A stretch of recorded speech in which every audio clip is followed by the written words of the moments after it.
I thought we'd start by just each of us kind of telling our personal stories, but I'll start with mine because it's intertwined with these guys. So I think, a lot of you follow me on X or Twitter and maybe know my story, but I'll give the short version, which is, when I came out of college, and I had a little bit of a rough upbringing, which I won't get into, but was lucky enough to my escape vehicle was getting a scholarship to a good school. Came out of college, and this was the mid '90s. Like the internet wasn't really a thing yet. I didn't ever meet anybody who I particularly worth emulating or that I looked up to, and so I just kind of followed the script, right? So success means working your way to the top for a man, working your way to the top of the business world, and so that's what I did. I put my head down and I just started grinding, and never questioned the path. And it turns out, I made it all the way to the top, and had some, had some amazing experiences along the way. But I sort of woke up in my mid 40s and realized, on paper, I did everything I was supposed to do. I checked all the boxes that define success. Why am I so miserable? And why are all the other guys in the executive suite also miserable? And, I've talked to some of you about this, where the seed had been planted years earlier when I started rock climbing, and I started being exposed to a different way of living. I saw the video of Cedar. I was like, that dude doesn't have a lot of money at that time, but man, he's like living a pretty cool life. And could I have some piece of that in my life? But I'll tell you, one of the a moment I remember is before I moved to Boulder in 2018 as part of a major reboot. But even before that, it must have been like 2016. I was here visiting. And I was climbing the third Flatiron, which some of you climbed yesterday. And I was climbing with a guy named John Alcorn, who I'm still friends with to this day. He's like, we were talking about life and money and wealth. And he's like, hey, have you ever heard of Mr. Money Mustache? And I was like, what the heck? That sounds idiotic. But he's like, no, he talks about this thing called the 4% rule. And, he retired at, his early 30s. And I was like, that sounds really interesting. And, I'd spent a lot of my career in finance. I was a math guy. But the way Pete laid out this, what is kind of known as like the FIRE movement, financial independence, retire early, and the 4% rule, it really spoke to me. Like, it's so simple, but yet so profound. And I was like, I already, if I make some changes in my life, I already have enough money to be free, or at least I'm very close. And I was joking that, there I was at the top of the corporate world, C-level executive for a multi-billion-dollar company, and me and all my peers were making, well into seven-figure compensation every year. But I'm not. It's going to sound hard to believe, but we all felt poor because we were on that hamster wheel where it's just never enough. There's always a bigger yacht. There's always something more. And as I said, I'd been infected with this climbing virus that was starting to make me question everything. And that was actually a huge unlock for me. Was like, oh, it's a framework where I can actually put numbers in a spreadsheet, and I can feel good about this crazy thing I'm contemplating doing, which is like quitting my job with no plan, blowing up my life, moving to Boulder. And fast forward, not to segue into Mike, I met Mike through this organization I'm a member of called Baby Bathwater, which is awesome. You guys should check it out independently. And Mike kind of approaches things from a spiritual standpoint. Like, I think you'll hear from Mike that he expands what is wealth. Like, I'm pretty simplistic, like control of your time, do cool shit. Mike's challenges me to level up, to even think on a more spiritual level. Like, not just what is wealth, like what are we doing here? What's the purpose of everything? So what I think is going to be cool about this is that each of us sort of arrived at a lot of the same conclusions, but coming at it from very different backgrounds and perspectives. So with that, enough about me. This is mostly going to be about them, and you guys answer questions. But maybe Pete, talk a little bit about your journey and kind of how you got to be sitting here today. Yeah. Well, I'll start with the end, which is the present. So I'm 50. I'm going to turn 51 next month, and I've been retired now for coming up on a little over 20 years now. So I've spent the majority of my adult life retired after working a 10-year career, and it just keeps year after year keeps going by, and I keep realizing this better and better idea it was that I just accidentally stumbled into in my 20s and the age 30. And the reason I came upon that is really just because I was a different thinker as a kid. I was always the kid the first spanking I ever got was when we were sitting in a classroom like this and I was bored of the story. So I went over and started playing like in the dollhouses at the back of the classroom or something, and some other kids joined me. And then she's like, "You're supposed to be here for story time." And we all got like publicly spanked because this was like in 1979 or something. And I still remember that. And I got in trouble for being independent, but really there's benefits to that too. So when you fast forward to I went through a normal school career, but I was like, this is not feeling so good. All this like learning stuff that you didn't choose to learn.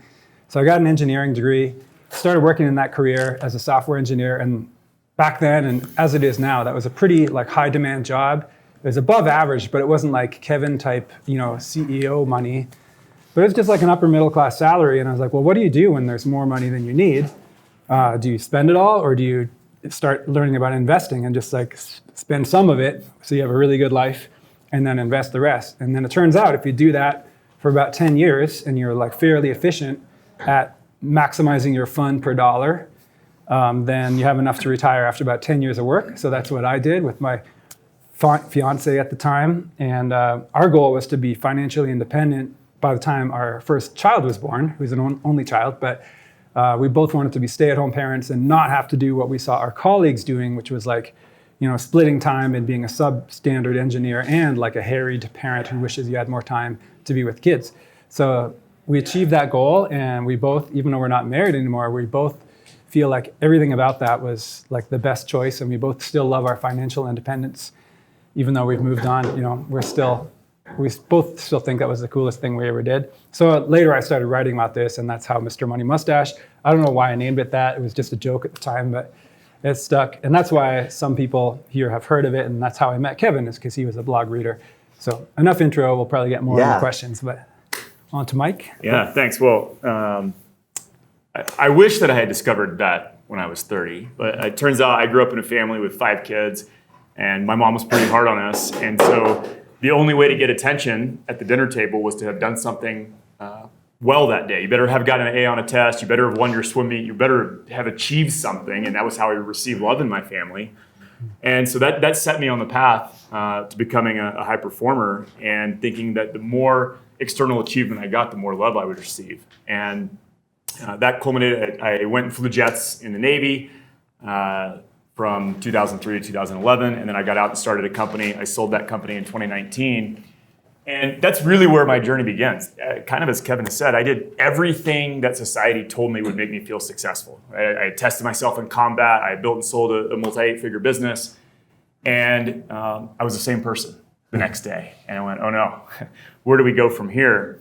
And 2 years later, I woke up more stressed out, didn't even want to get out of bed some mornings because I had bought a failing turnaround company because I thought I needed more, ultimately. And that very public failure forced me to my knees and maybe reevaluate what's really important in life. And fundamentally, what we want when we think about money or when we think about success is not actually the thing, it's the thing underneath it, it's the feeling, right? So if you guys all close your eyes right now, and if I had deposited $10 million into your account tomorrow, how would that make you feel? That's actually what we're chasing. It's not the number in the bank account. And so now my work focuses on how do we cultivate that feeling before we have to hit the external milestone and find it empty. Cool. Yeah. Awesome. So maybe we'll start with the question that you posed to Cedar, which is like the title of this panel, which is, so what is wealth? I mean, all of us are, late 40s, early 50s, so we've been on our journey for a while. So how do you guys define wealth? I can start. I've spent a lot of time thinking about this question. Yes, we all have. And essentially, what I believe is that money is only a tool. That financial wealth has nothing to do with true wealth. True wealth, in my opinion, is freedom. And for me, that's freedom in 5 areas. And they are sort of hierarchical, but they're not sequential. So freedom of health, freedom of relationships, freedom of time, freedom of mind, and freedom of soul. And what I'll talk about with freedom of soul is that there is no true wealth without purpose.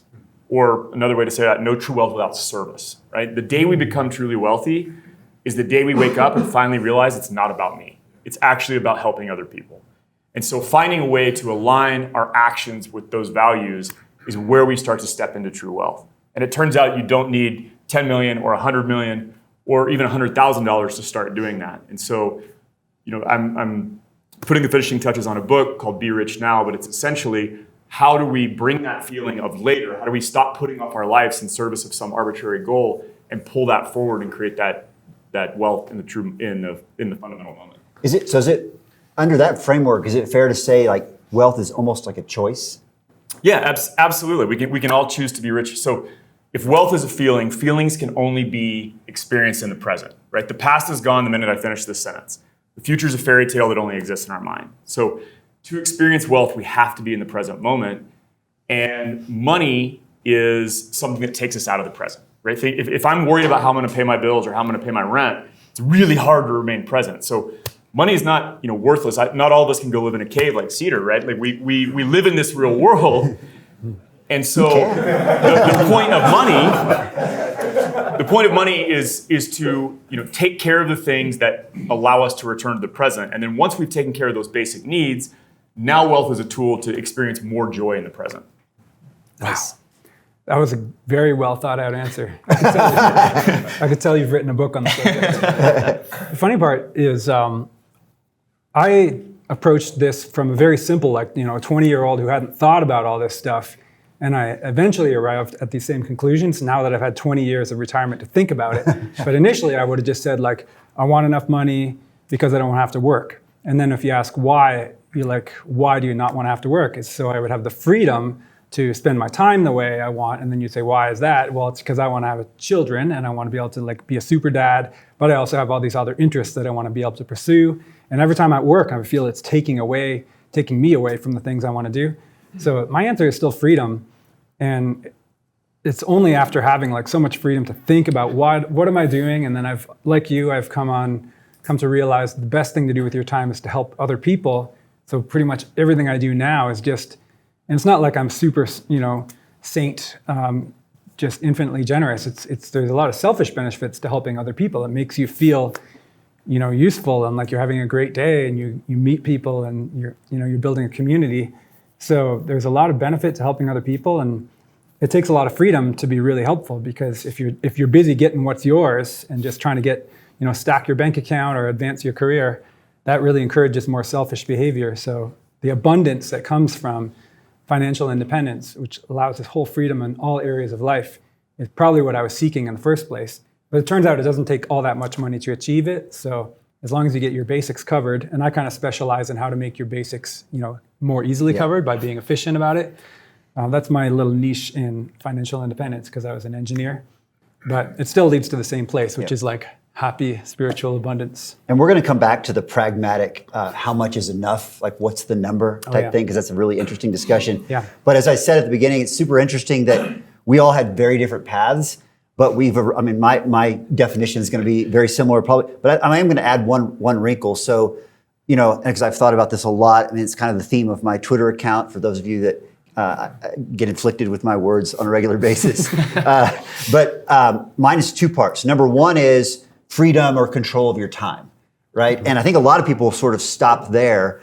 But one thing I've observed over the years, been around a lot of rich people, is in theory, those people have complete control over their time, right? But they don't have the second part, which is actually the harder part. And they're both hard. The harder part is the ability to turn that control of your time into meaning.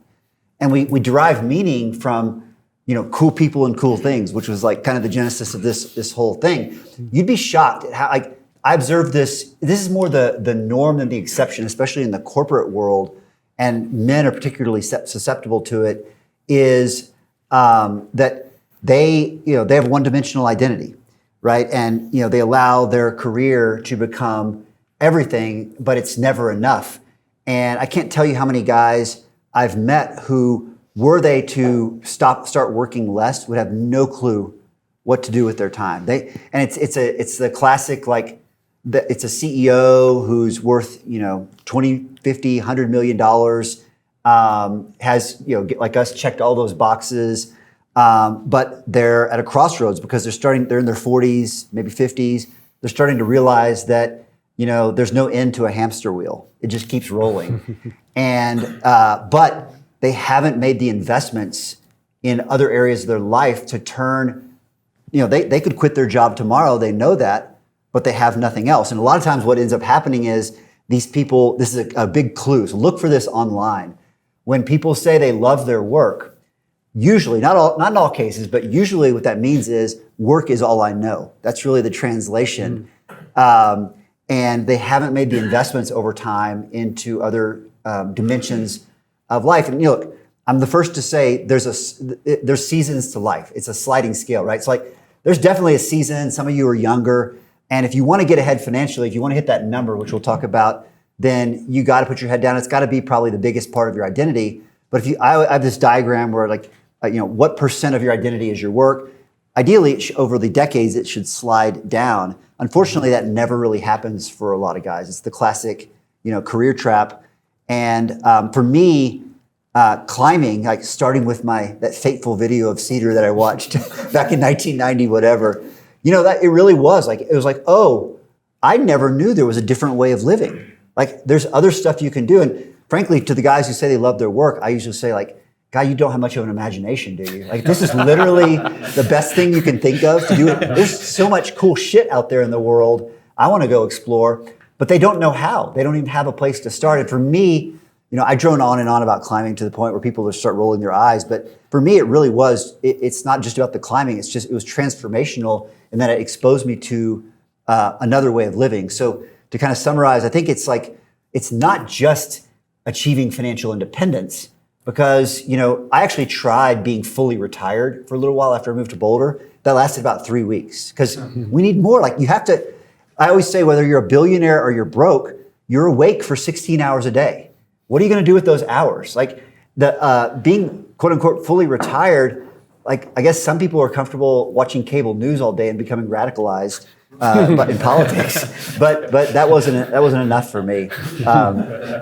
So I don't know, super interesting to that, I think there's a theme here that we've arrived at, like very common, different paths, same conclusions. But I do want to come back because there is, Mike, you say a lot of times like, money can solve money problems, right? And so I want to come back to this, like, let's talk about money. How much is enough, and how do you figure out what that number is? And I'll tease it with, in one of my talks, I talk about this study that Harvard Business School did, where they surveyed 2,000 people with a net worth ranging between $1 million and $100 million.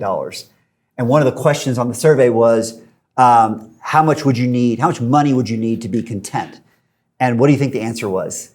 Twice. Exactly. Across the board, whether somebody was worth $1 million or $100 million, it was twice as much. But that should be a pretty strong signal to you. That is what I call the hamster wheel.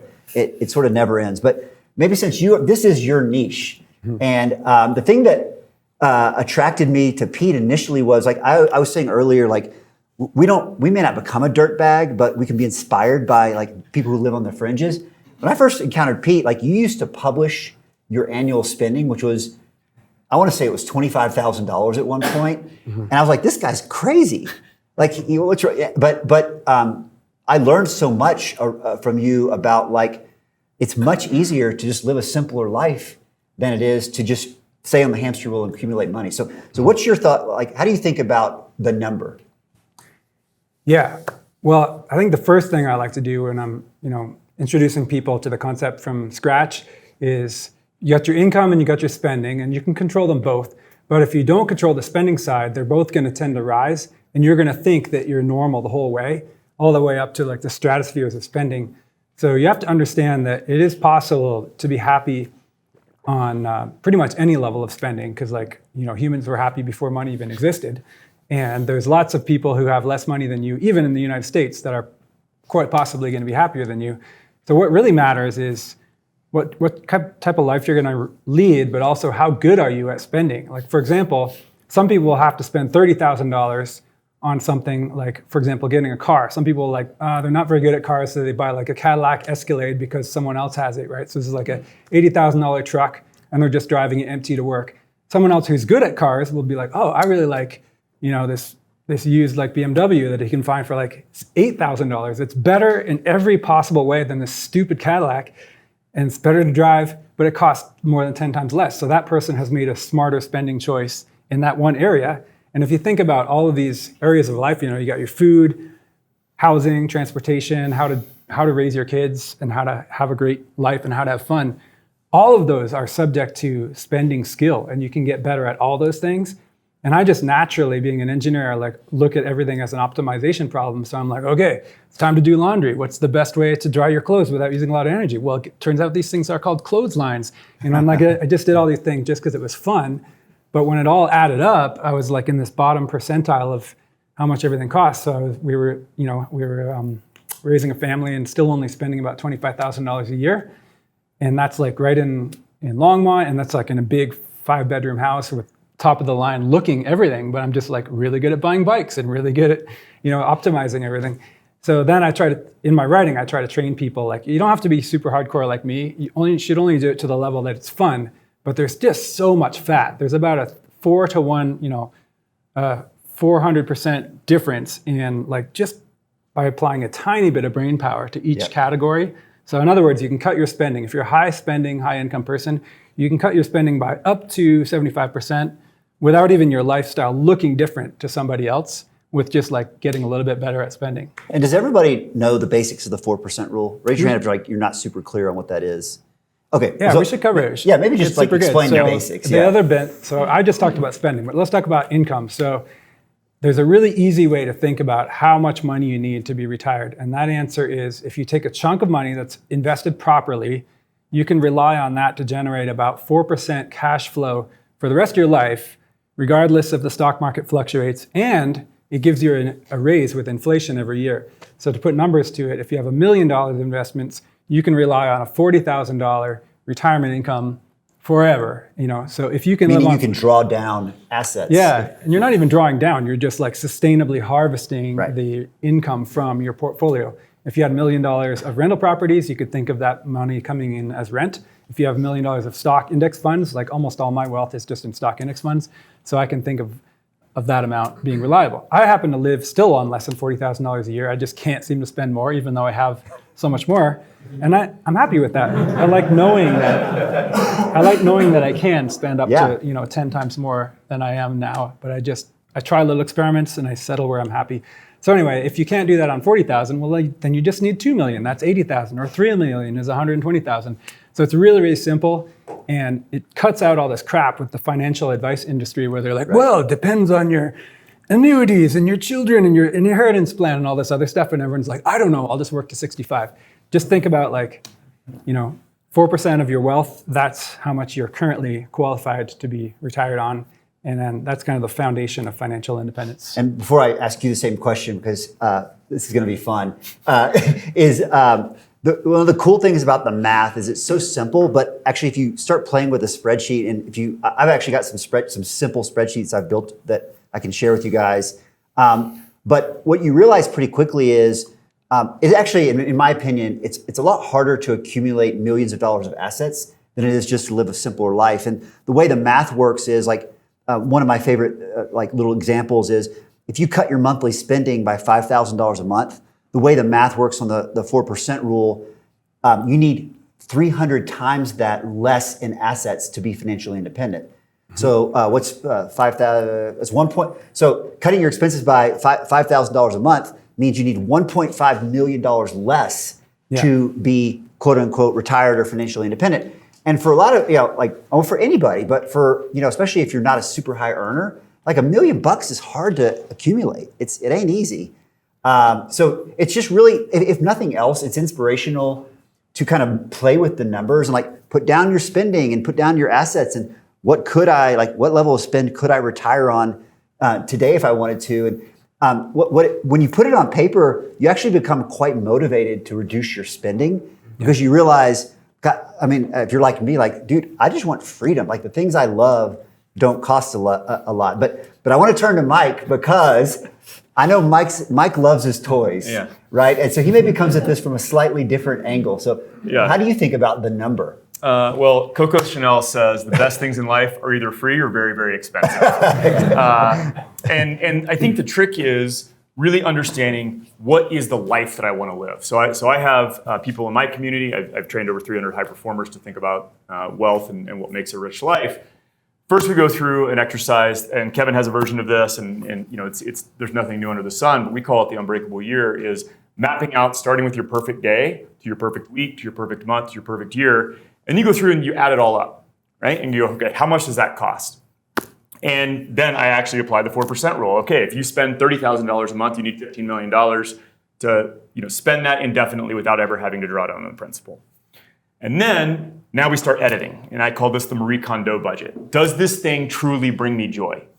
And this can be ever shifting. So another one of my favorite quotes is by Alan Watts, which is, I am under no obligation to be the same person I was 5 minutes ago. So a thing that brought me joy last month may no longer actually continually bring me joy. And so it's this constant check-in of, does this thing still give me the feeling that I A, thought it would, or B, does it still measure up to the amount of money that I'm spending on it? So for me, fundamentally, like my heli skiing trip every year, that's an expensive trip. It's $12,000. And that is the cornerstone of my year. That is my favorite week of the year. That is something I absolutely want to keep in my budget as long as it makes me happy. On the other side of that, I thought cars would make me happy. And for a while they did. So I've owned Lamborghinis, I've owned McLarens, like I've owned some really incredible cars. And that was a big part of my life. Me and my dad shared this love for cars. We went to car shows growing up. And so for me, achieving success meant being able to order a Lamborghini. It was the coolest thing. And then last year, my wife came to me and said, hey, when was the last time you drove a Lamborghini? And I went and looked. I had a McLaren and a Lamborghini at the time, and I put 800 miles on those cars combined in the last year. And I had to get real with myself and say, hey, this was a really important part of my life. I used to go to track days. I used to go to car meets. I haven't done that anymore.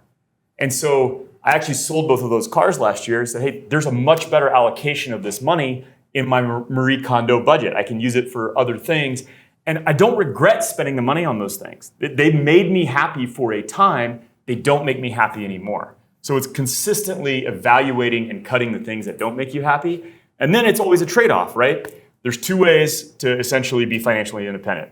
Earn more or spend less, right? And for a lot of us, I want to build a life I never have to retire from. So I actually, it's retirement for me is being work optional, but it doesn't mean stopping to work. And the more I can align my values with the work that I'm putting into the world, the less I act like I'm working harder now than I ever have in my entire life because I leap out of bed to do what I do. I love writing. I love speaking. I love getting to coach people on what makes a rich life. And so I'm actually spending a lot of time working right now because that's the thing in my life that's lighting me the most up. And turns out I make a lot of money from it.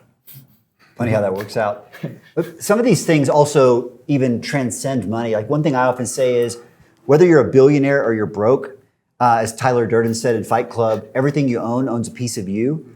And it really is true. There's an overhead that comes with all these material possessions that even if you can easily afford it, it's a chunk of your bandwidth that's going to that thing. And I think you have to ask of everything in your life, does this bring me joy, thus reducing inflammation, right? I love that line, by the way. Yeah. But does this bring me joy? And if not, then remove it from your life. Because the whole idea, like minimalism, is just something I've come to, it's very related to what we're talking about. People think of minimalism as like denying yourself of everything. It's actually exactly the opposite. Minimalism is about asking of everything, does it bring me joy or not? If the answer is no or maybe, get rid of it so you can gorge on things that bring you joy. Rock climbing. That's where I spend probably the biggest chunk of my time every week now because it brings me just incredible joy. And related to this concept, so your unbreakable year, some of you who follow me have probably seen my ideal end state exercise. I know some of you have done it. It's a very similar thing where it's interesting, we all have in our minds this picture of what our best life would look like. But when you put it on paper, it actually is a different exercise. It actually, and my exercise, just to summarize, is it's literally just a bulleted list, 20 or 30 bullets of if you had no constraints, what would your life look like? What would you do? Who would you be around? How would you spend your time? Where would you be? Simple things. There's things on my list like get sunshine almost every day, to your point about the hormones. But when you do that exercise, almost in every case, people look back at that list and they're like, oh, this is different than I thought it would be. And then the second epiphany is, oh my gosh, most of these things actually don't cost a lot of money. I don't need $20 million to live my unbreakable year or my best life. So it's a powerful thing to do. I highly recommend it. All these exercises are super related. And then the last thing I want to say, and then is The thing you point out that you didn't point out today, so I want to hit it, is the 4% rule gets even better because once you, one way to make your number way more achievable is to assume that you're not going to retire and do nothing. Like, I sort of retired a long time ago, found that to be miserable.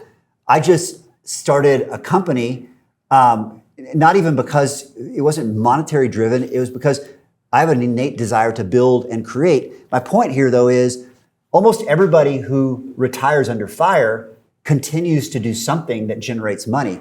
And guess what? That same multiplier, I talked about reduce expenses by $5,000. Now you need $1.5 million less in assets. Guess what? If your family commits to being like a barista at Starbucks and you make $3,000 a month, that same 300 multiplier applies. So now you've just whacked another 900K off the number. And when I give my talk on this, I kind of go through a progression of like an example scenario. And we start off with like, you need $8 million to retire. And we end up at like 1.9. And like 1.9 is still a lot of money, but that's very achievable for someone who's a decent earner and is living a careful life. So Anything to add to that one? No, although combining the two things that you guys just said, I think the main thing I like to remind people when they come in from the streets, they're used to the standard American consumer lifestyle, and we've had all these dreams and like consumer things implanted into us. And then they're like, well, I want to have like the flashy cars. Like everyone says flashy cars, even if they don't have a shared connection with their dad about it or whatever. They all say like this fancy stuff, but they haven't really thought it through about what it really feels like to own that versus a functional, high quality thing that's not expensive. And as you get deeper into understanding what really brings you happiness, and like you said, you're trying to get the feelings of owning this thing. You're not actually after the specific like handbag or Ferrari or whatever else it is. So a lot of these desires drop away the more you realize how much they've come from a marketing, consumer culture thing rather than what's really there. And a good example is testing it on kids. So I was a really passionate dad. Now my sons are growing up. And now I like playing with other people's kids and being like the fun uncle because I still love kids so much. And what I really notice is that Uncle Pete's style of adventures, they always have like the best days and we don't spend any money, even though like, for example, I'm currently in this long-term relationship with a wealthy woman. She's a doctor. So her kids are used to being overscheduled and in all the expensive trips and everything else. And then I come over and we just go in the forest and like make stuff out of sticks or like make a dam in the creek and do all this other stuff. And we don't even go to Chipotle and spend like $60 on burritos. And then they come back and those are like the best days that they've had. And that's totally how I raised my son from scratch because that was what I remembered was my best childhood. So sometimes better is also cheaper, but you don't even know if you haven't had that lifestyle. If somebody grew up rich, they never got to play in the creek. So then they're carrying that on to their own children and then spending a lot of money on something and getting less value for it. So a lot of times, everything I focus on is not like cut something to save money. It's always do something that's better. And a lot of times it also happens to cost less. So it's always a win-win. Right. Yeah. You mind if I jump in on this? Absolutely. To piggyback, which is essentially what we just talked about for the last 10 minutes or so is the outer game. But what makes true wealth is actually the inner game. And so getting into how do I want to feel or how do I want to not feel by this purchase? And we find out that most of our purchases are actually driven by subconscious emotional patterns. Either I want to feel successful and this is what success feels like. I think this thing would make me feel successful. Or more often it's actually, I grew up poor. I never want to feel poor again. So by buying this thing, I'm going to feel not poor, right? And so the inner work starts to become, how do I unwind those subconscious patterns? How do I cultivate that feeling in myself without actually having to spend any money? And I always tell people, like, buy the ticket, take the ride. If you think a Ferrari is going to make you happy, it might for a minute, but then at some point you're going to have to return to that inner work and go, shit, that was temporary. And again, those experiences are really fun, but they're not going to be the thing that actually fills you up. It's going to be that inner work, that soul level work, and ultimately tying it to purpose, because that's what happens when we heal ourselves. We realize, yeah, it feels pretty good to help other people heal as well. Yeah, the bio on my Twitter profile says, I learned everything the hard way so you don't have to. And so, as you might guess, I have a perfect example of this. Does anybody know my Porsche story? If you follow me online. All right, so I'm going to tell the very quick version. So, growing up, to me, the Porsche 911 was always the most beautiful car, the epitome of success and wealth. And I had posters hanging on my wall as a kid. And then, fast forward, 20 years, and I'd started this big new job, got this big signing bonus, and I was like, you know what? I'm going to go get that Porsche that I've always wanted. And I went to Park City's Porsche in Dallas, Texas, bought a gorgeous 911 twin turbo convertible, wrote a check cash. It wasn't even a stretch for me. I wrote $230,000. This was more now, but back in the day, $230,000. And I drove it home. That night, I'm laying in bed staring at the ceiling. Back to this point about everything you own owns a piece of you. That car was already stressing me out. And what I realized, it was kind of an epiphany. I have to spend $200,000 to get the epiphany, apparently. But I realized, I'm not 13 years old anymore. Like, what seemed like success isn't success anymore. I would actually pay to not have this car, right? And so literally, I took the car back to Park City's Porsche the next morning, and I went to the manager, and he said, to his credit, he shook my hand, and he said, "You're the first person who's ever done that." So, by turning in the Porsche, I went back to driving what my kids call the jalopy, which is a truck that I actually just gave it away, like Cedar, with your car. I just gave it away because the repairs were running me like $2,000 a month, and I could lease a Tesla for like $200 a month. But to your point, that car, which was worth, my mechanic said it was worth less than zero, but I want to say $2,000. It would cost 1/100th of what the Porsche cost. But I loved that car. It had all my climbing gear in it and slide out drawers. I could go off road and beat the shit out of it, and it would just come back for more. And so it really is true. Like, you don't have to it's not a negative trade-off. It often is a huge win by accepting that less is more. Mm-hmm. Okay, I want to just a couple more things, and I want to open up for questions. But I do want to touch on this dimensions of wealth thing. And Mike, I think you have the best framework that anybody I know to talk about that. So this will be your little niche to talk about. Like, and what's funny is I bet it's going to overlap 80% with what our medical panel said about what health is. So how do you think about like the dimensions of wealth? Yeah, so as I said earlier, my basic framework is creating freedom in the 5 areas, and money is not one of those 5 areas. It's just a tool to increase that freedom. So again, hierarchical, not sequential. You can work on these all at the same time, but without the other one can't actually happen. So freedom of health means a body that works to do the things we want to do. Freedom of relationships means I get to spend meaningful time with people who see me, and there's no external forces of control, like I'm not beholden to them or they're not dependent on me. And then freedom of time, Kevin can talk about endlessly, but it's using that time now to do something that's meaningful. That starts with freedom of mind.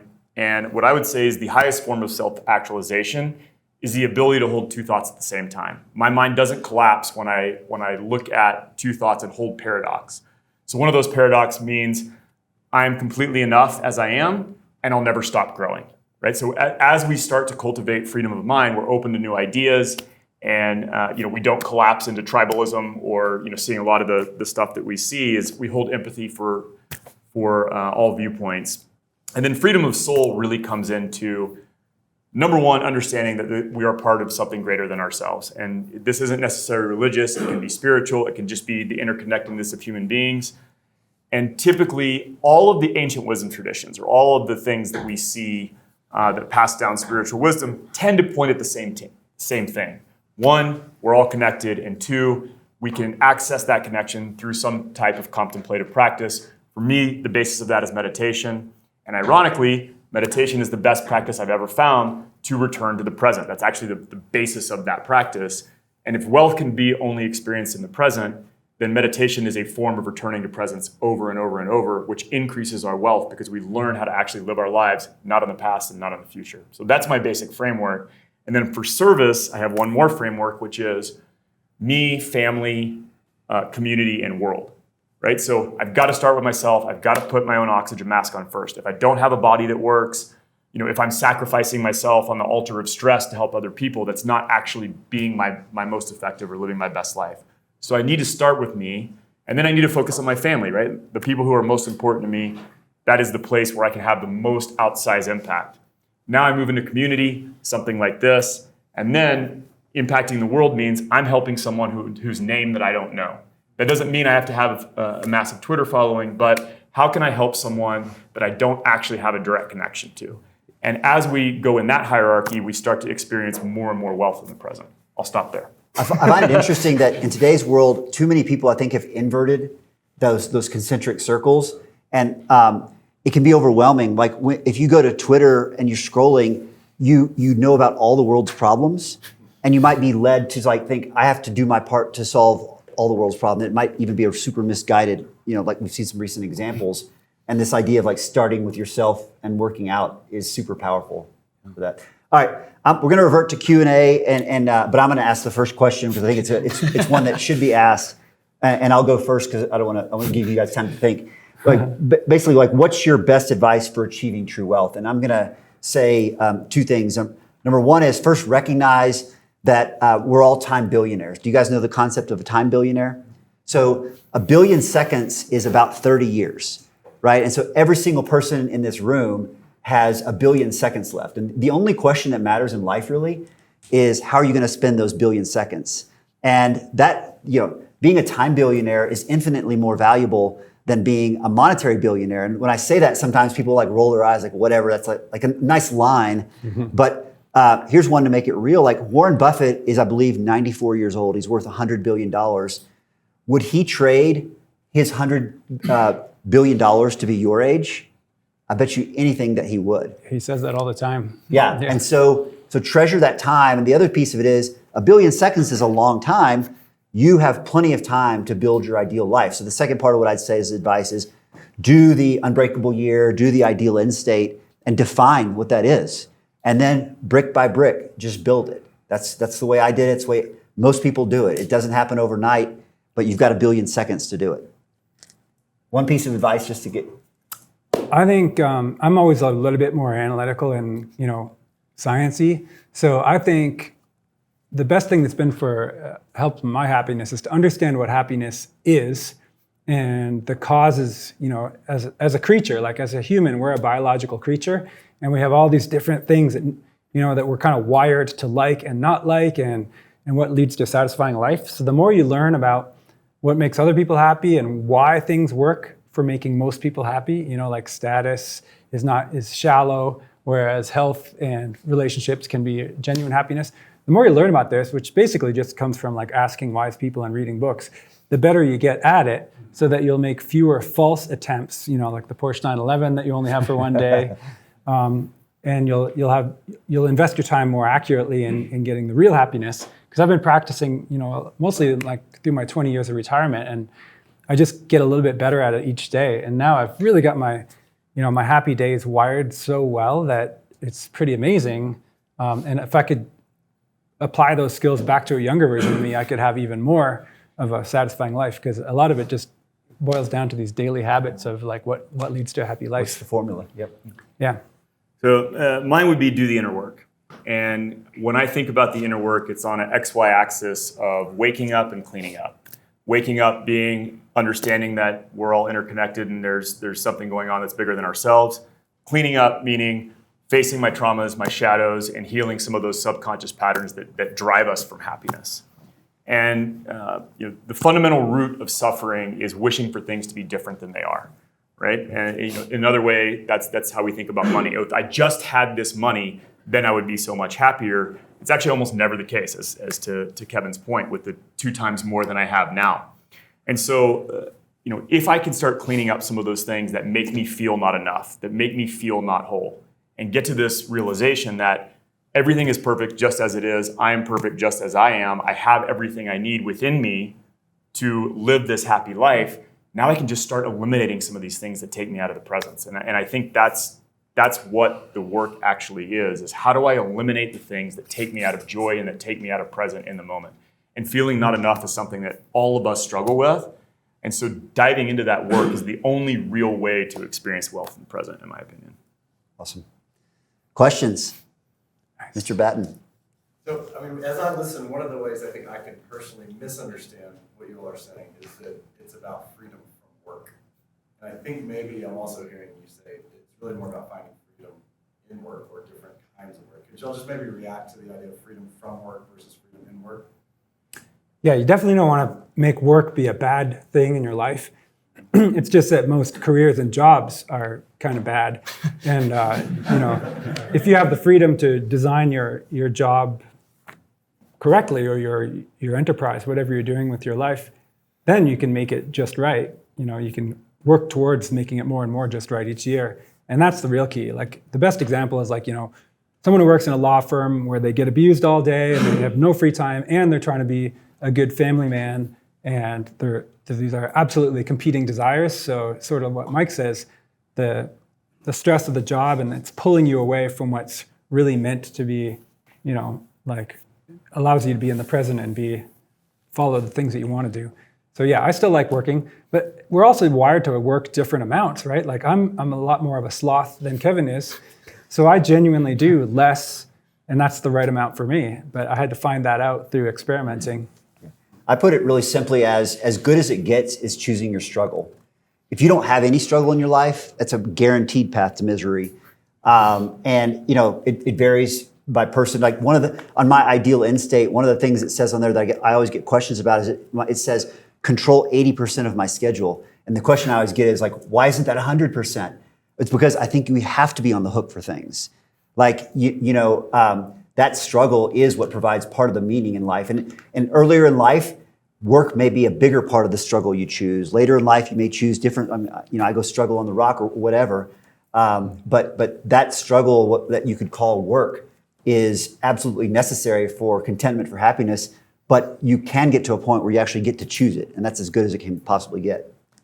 Yeah, for me, it's about aligning to service, right? And so I think we make a fundamental mistake telling people, follow your passion, you'll never work a day of your life. I am following my passion, and I'm fucking working hard right now, right? So, it doesn't necessarily have to translate. We don't have to pull whatever we're passionate about or whatever service we're passionate about into our work, right? For me, right now, I'm coaching people. I'm doing that direct one-on-one interaction, but there's another guy out there that could be running a private equity firm so he can help fund a homeless shelter, right? So as long as you have that element of service, as long as you don't hate your day-to-day and what you're doing, it doesn't mean you have to quit your traditional job or quit your, sell your company and go, on the proverbial mission. Like you can balance both of those things. But number one is this making me miserable? Yes or no? Okay, let's branch from there. If not, cool, now how can I increase my fulfillment with the money that I'm making from this thing that doesn't make me miserable? Very back first. How did you make the final jump? You came up with your number that I have, the 4%. How did you make that final jump of moving to Boulder and completely changing your life? Oh man, I can go on a huge rant on this, but and I will. It sounds like roses, but it definitely wasn't easy because I think Cedar alluded to this, and it's like everybody's calling you crazy. You've got the perfect life, and frankly, the ugly side of my reboot was my wife was basically happy in Dallas. She had she plays tennis, she had her country club, she's doing her mom thing. My kids were in middle school; they had no. But one thing that I've observed that's just interesting to me is people are generally willing to make big changes in their life. Like if they're in a toxic relationship, they'll get out of it eventually. If they're in just a dead-end career, they'll pivot. If their health is a disaster, they'll have a wake-up call. But this one thing of moving to what I call your happy place, it conjures just every fear in the book. And that people magnify the fear 100x and underestimate the downside 100x. And so ultimately, some of it is, there was a bunch of things that kind of led up, and climbing played its role, and the financial thing played its role. But I used to go to lunch. There was a guy who I worked with named Ben, and we'd have these lunches, and we would talk about our ideal life. And it always involved, we were both outdoor people, so it always involved being somewhere cool like Boulder. And we'd have these lunches, and they'd talk for 2 hours, and do another one a few weeks later, and another one. And at one point I said to Ben, I said, are we gonna shit or get off the pot? Are we gonna talk about doing all this stuff forever, or are we gonna actually do it?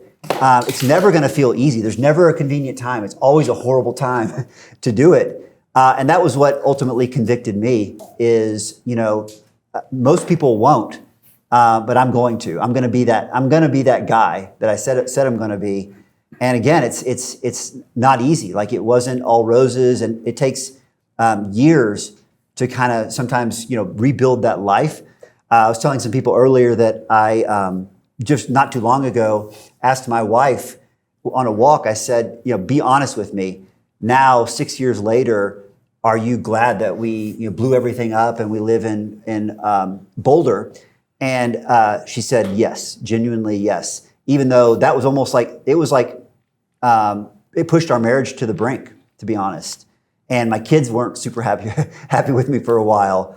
But I would say this: if this is specific to like moving, which I think people underestimate the value of your environment and being in your happy place. But if you talk to like 100 people who have made that bold move, and I have actually talked to that many people, nobody regrets it, even if things didn't go as they expected, because things probably won't go as you expect.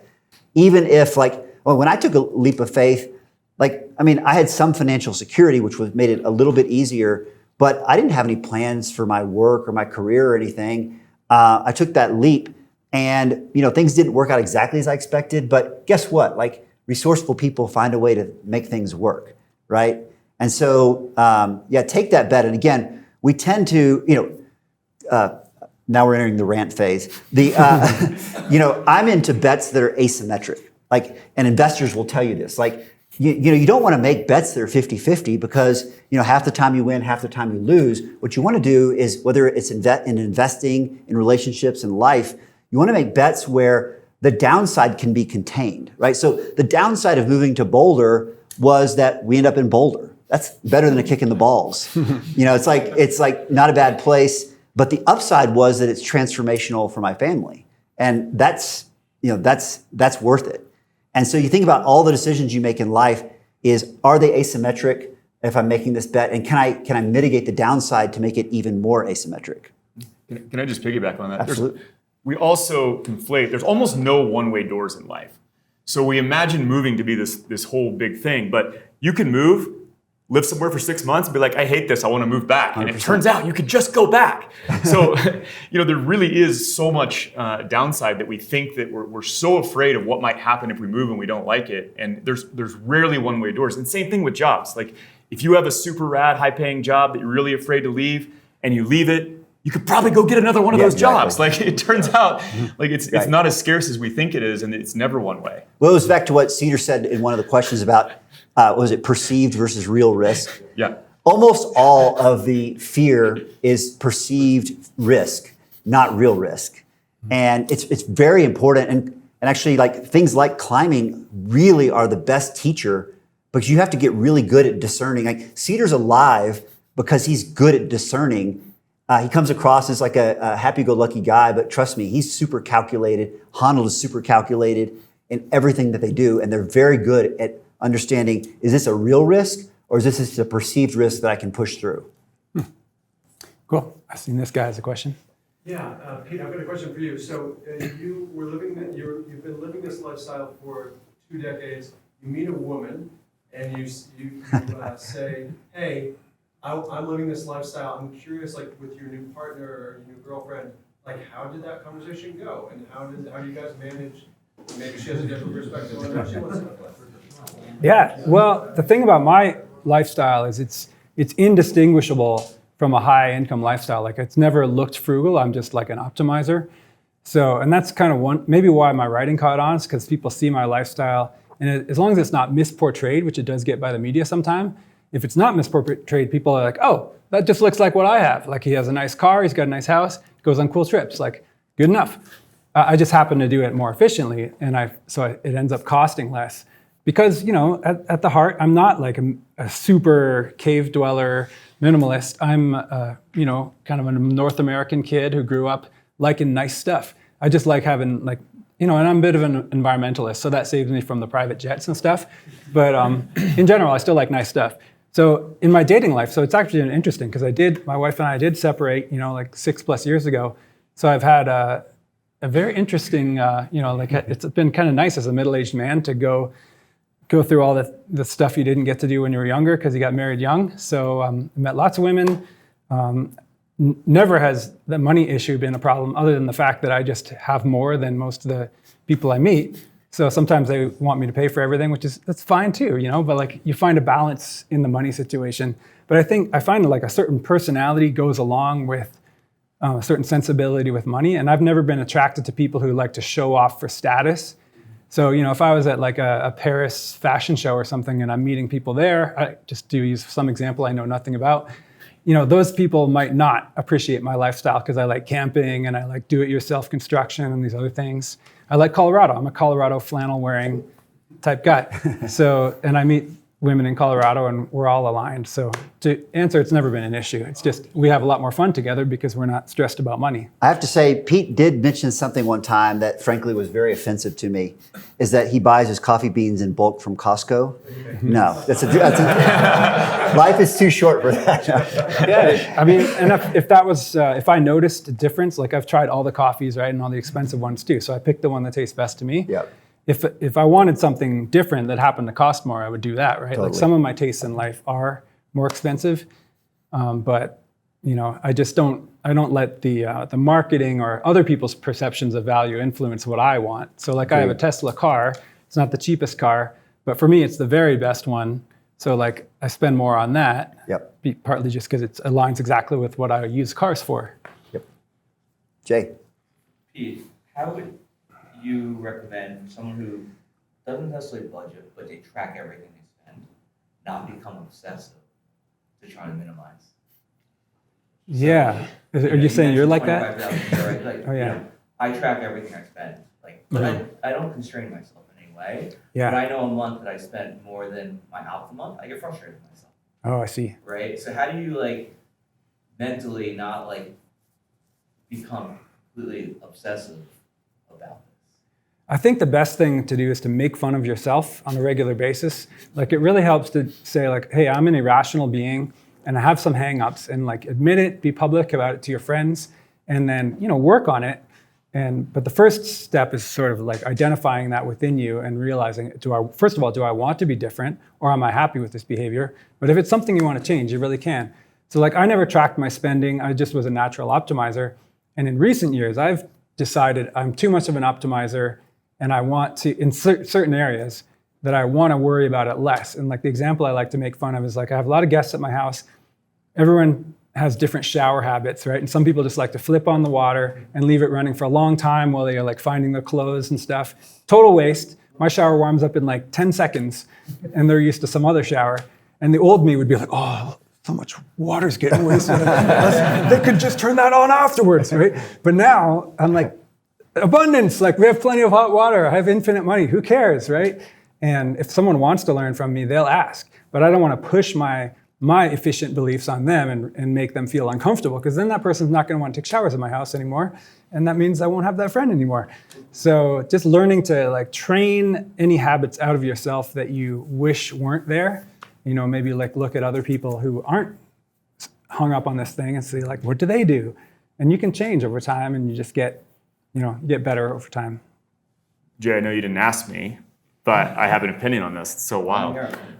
Which is that for data and tracking, it's going to be different for everybody. But I think there's two questions you have to ask yourself. One is, what is the minimum effective dose of tracking, right? And then two, what decisions am I trying to make from this data? If it's just to see the number and then beat myself up, that's probably not really a good use of your time. If it's, hey, if I'm 10% over budget, I'm going to find things to cut. Okay, now you've tied an action to that tracking.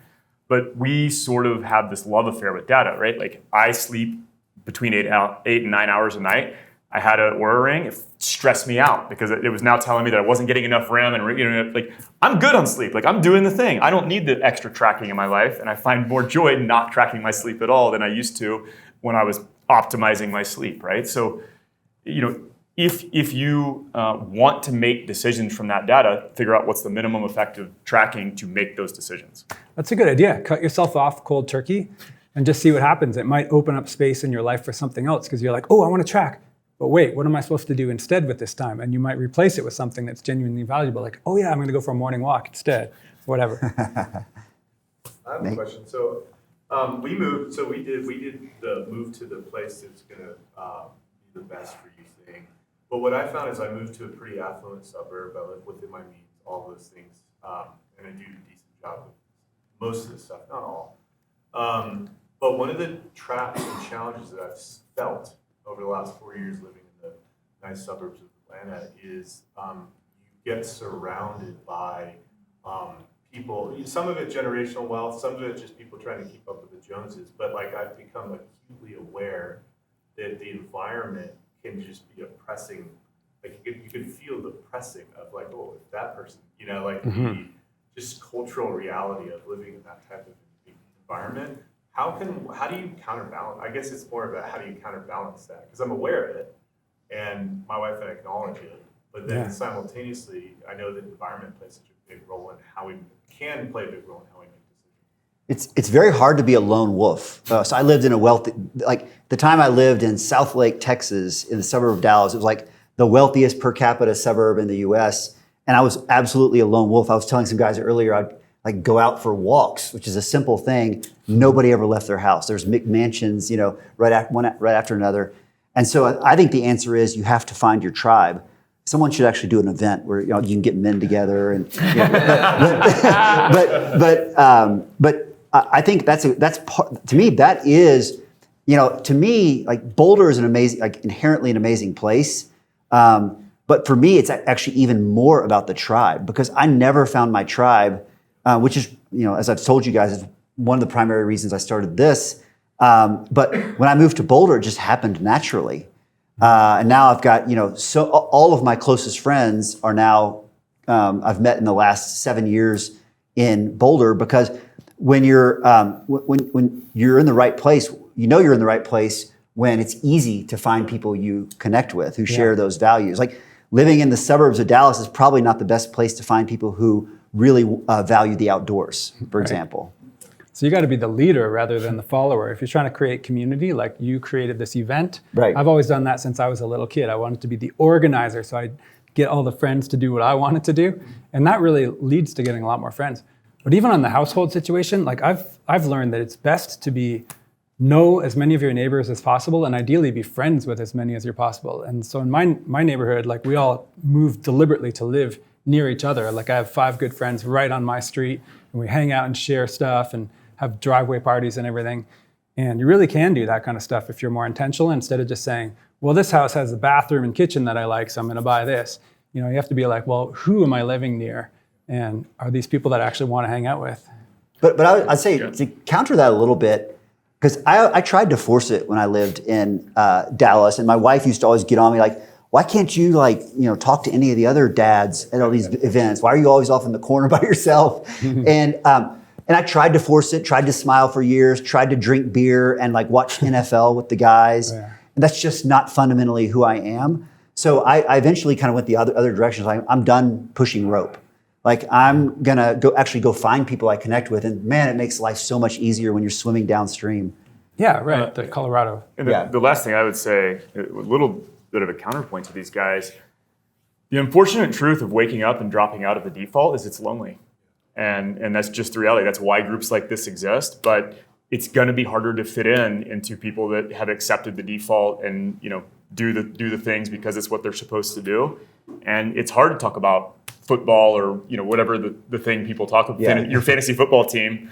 You're not going to connect with as many people, and so it does become more critical to find that relational wealth and then go all in. I mean, now I go a mile deep instead of a mile wide. I have less friends, and I'm actually less interested in having more friends. And it's kind of the reality of the situation is I don't connect with as many people as I used to, and that's okay. But I connect with myself on a much deeper level than I ever have, and that's, for me, true wealth. We were talking about this last night, so I'm curious to get all of your takes. How do you stay ambitious even if you're successful? How do you keep that edge, and is that something that is important? Yeah, I mean, for me, it's that when it's not about you anymore. A lot of times when potential coaching clients come to me, they'll ask, hey, if I start this inner work, will I lose my edge? And my answer is, if your edge is driven by darkness, if it's driven by not enoughness, if it's driven by I'll finally be happy when, and we start diving into the inner work, you might lose your edge. but what you get to build in that place is going to be so much more joyful. It's going to be so much more from the light, and you're going to impact more people, and it's going to feel a whole lot better. And by the way, you actually might start adjusting some of your goals, right? If someone comes to me and goes, my goal is to hit $100 million. Okay, why? Let's start digging into the why. It turns out maybe you only need 10 million. And a lot of people, a client recently sent me a mug that said, Mike Brown helped me lower the bar. Like, he's less ambitious than he was, but he's a hell of a lot happier, right? So, that's. Well, I loved what you said earlier. Is like there is this most of us here are high performers, probably all of us.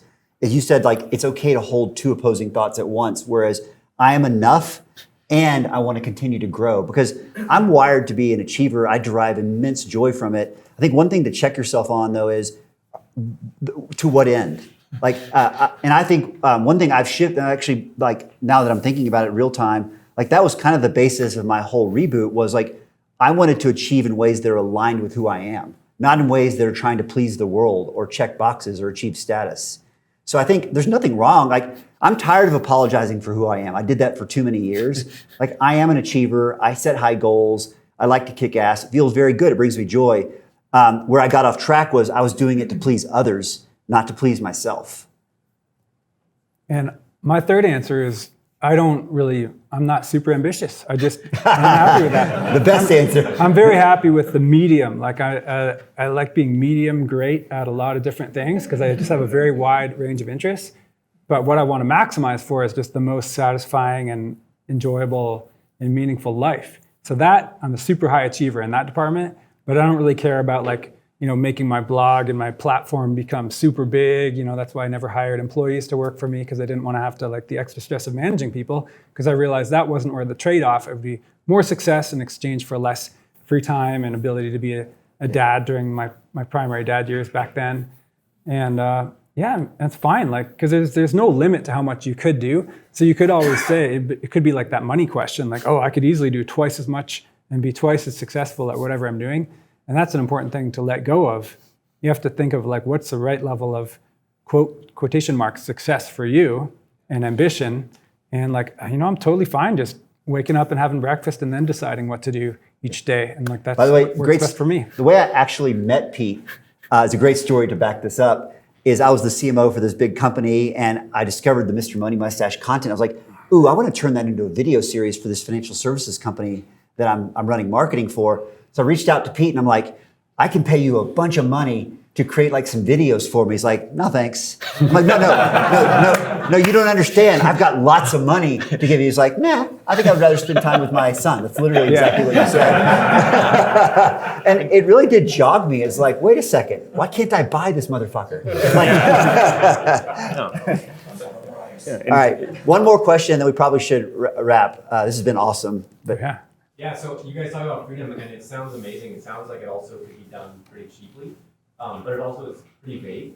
And so I'm curious, when you talk about the 16 hours a day that you fill that time with, or how you're spending it, how did you figure out what that was actually going to be?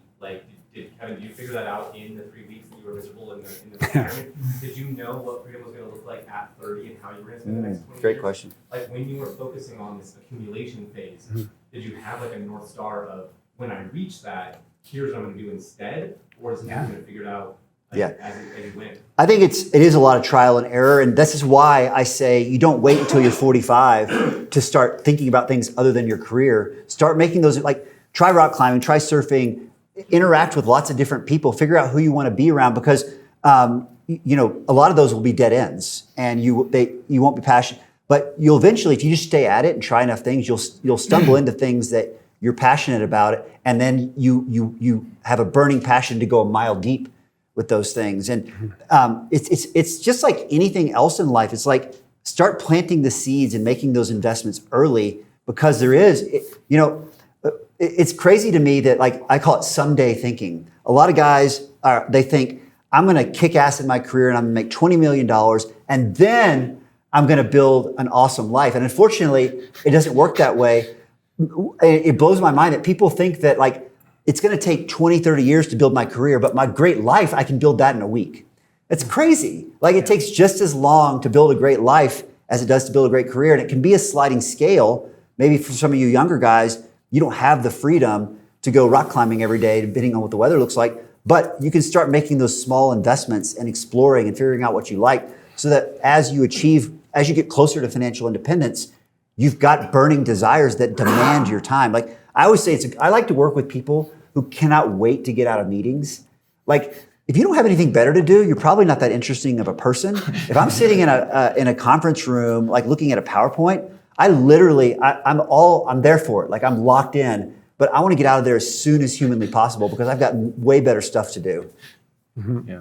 Absolutely. And my answer is maybe a little simpler. It's just that I already enjoyed my weekends when I was a worker, when I had my normal engineering job, and I just wanted my weekends to be longer because they were already packed with doing all this stuff.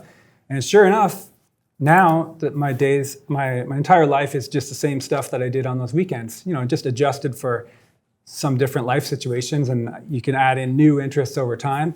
But in general, it still boils down to just like outdoor activities. I like to be outdoors and do hikes and bike rides and camping and construction, and like child raising was a big part. And there's way more stuff to do than I have time to do now. So like job would just be reducing the amount of things that I can do that I enjoy. So that's why I was so keen on ending it so early.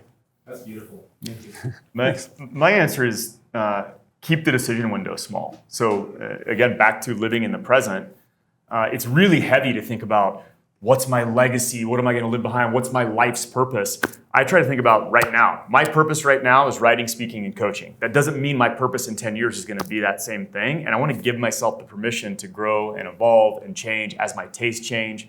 The only constant in life is change. We're always changing. And so trying to find the one big thing that's finally going to make me happy is, I think, an impossible quest, right? So what's making me happy in the moment? And how do I make sure that I'm engaging in the habits and the activities that bring me joy in the present, that's also taking care of myself long term, right? And if you become, so I'll add a hot take, which is I hate goals, because goals imply that there's something outside of yourself that would make you happier than you are now. I try to become process oriented. I love waking up and writing every day. I love waking up and speaking to clients. I love playing with my kids. If I focus on those things, outcomes, A, become inevitable because I'm doing the thing where my actions are aligned with my values, but B, outcomes don't really matter because I'm focusing on the things that are bringing me joy in the moment. So, I don't know, that's how I balance that whole idea. Well, listen, guys, Ready to wrap it up? that's a wrap. Again, thank you so much for attending this experiment.